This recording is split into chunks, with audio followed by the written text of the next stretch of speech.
Hello, my name is J. Donald Walters. I'm going to be talking about the art of magnetic leadership. I want to tell you a little bit about my experience in this field so that you can know that I'm not talking just from book learning. I've had over 40 years of experience in leading people in different situations, and those situations have embraced considerable opposition. For example, when I had to reorganize offices or reorganize organizations, opposition, a new kind of concept that a lot of people felt that they knew as much as I because they had opinions on the subject and nobody really knew anything. In other words, we were all working on an experimental basis, and so there was a lot of opposition isn't the word so much as diversity of opinions, and having to draw that diversity together into a single focus of effective action.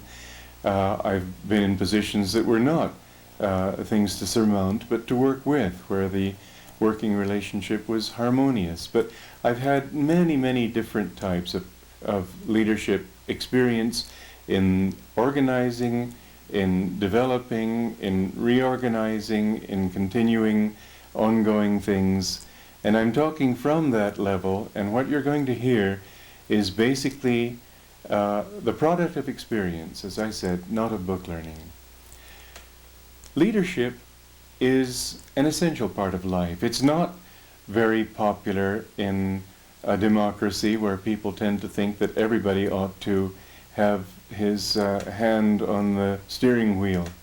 But the problem with backseat drivers is already big enough, and when everybody tries to grab the steering wheel, the danger of driving into a ditch is greatly increased.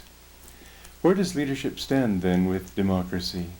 Democracy is an important institution as a means of getting a consensus for the kind of action that needs to be performed. It can be a corrective to wrong action.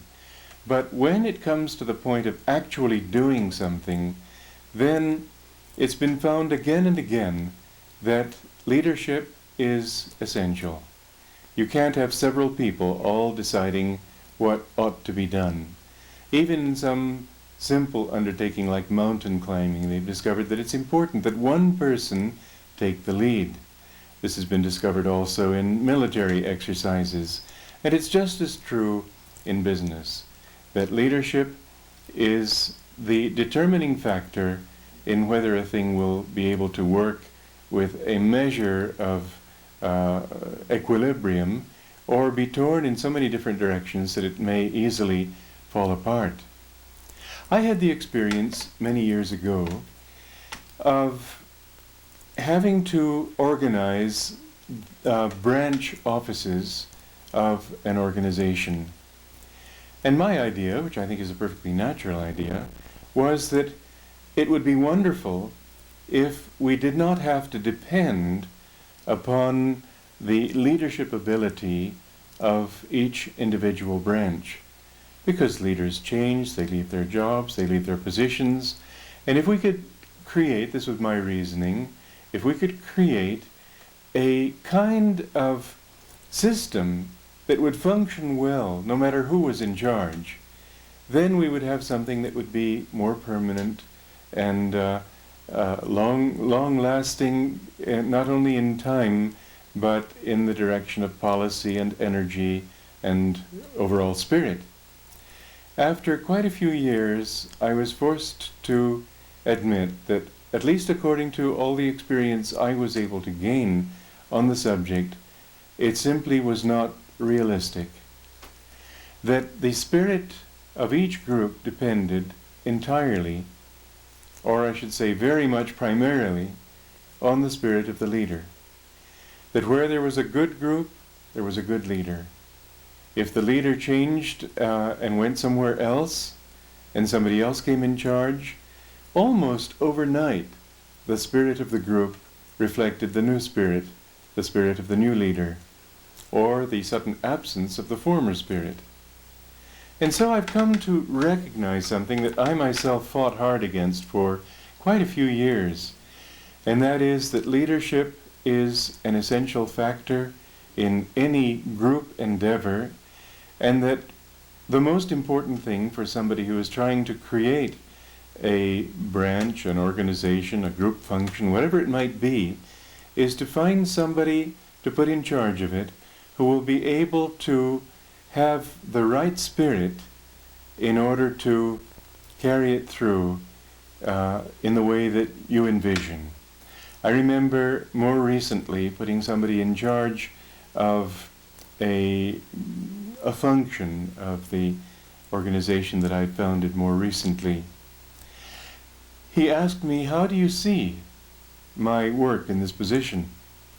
And based on all the experience that I'd had to date, I replied, "Until you're ready to define that position yourself, I'm not ready to discuss it with you." That doesn't mean that I wouldn't have anything to say on the subject, but it means that I didn't feel that he would ever learn to be a good leader if he was only going to be doing what I said and how I defined it and receiving it passively.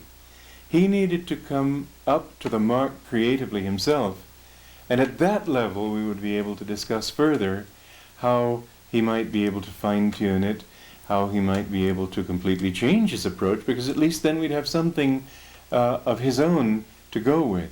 And in fact, once he did define it, I had very little to say, because he had a very good understanding of what we were trying to do, who we were, what our basic policies were. But in leadership, it's also very important to train leaders, to look for people who have the potential for leadership.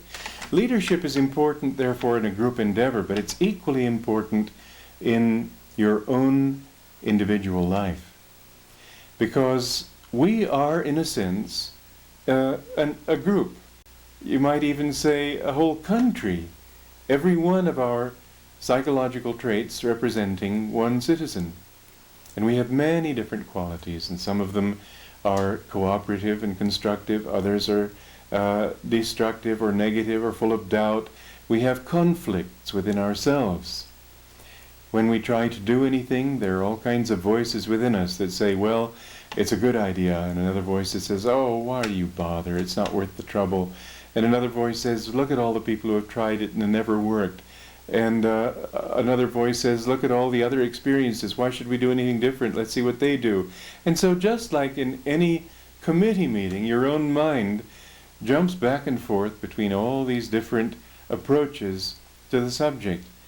And unless you, in some deeper level of your own being, can take a hold of the situation and decide what it is that you want, and lead your thoughts constructively in the direction that you are trying to go, or that you think that the situation demands, you'll find that you go in circles, and that, in fact, is what a lot of people do. I would go so far as to say that most people are not capable of really forming a clear decision on important issues in their lives, because they don't know how to take hold of themselves. They don't know how to provide subjective leadership. And so, in order to guide your own life wisely, in order to guide the lives of other people wisely, in order to find and select those people who will be able to be the most effective, in order to encourage people to develop leadership, this subject is being brought to you. And I'm going to be talking to you directly, because I want to feel that I'm talking to you as an individual. And I'll try to reach you where you are, and to discuss those things which perhaps you have to work out, which of course are in another sense very universal. But if in this discussion of magnetic leadership I can in any way magnetize you to share these concepts on a deeper level than just a sort of intellectual agreement, then I will feel I have been effective.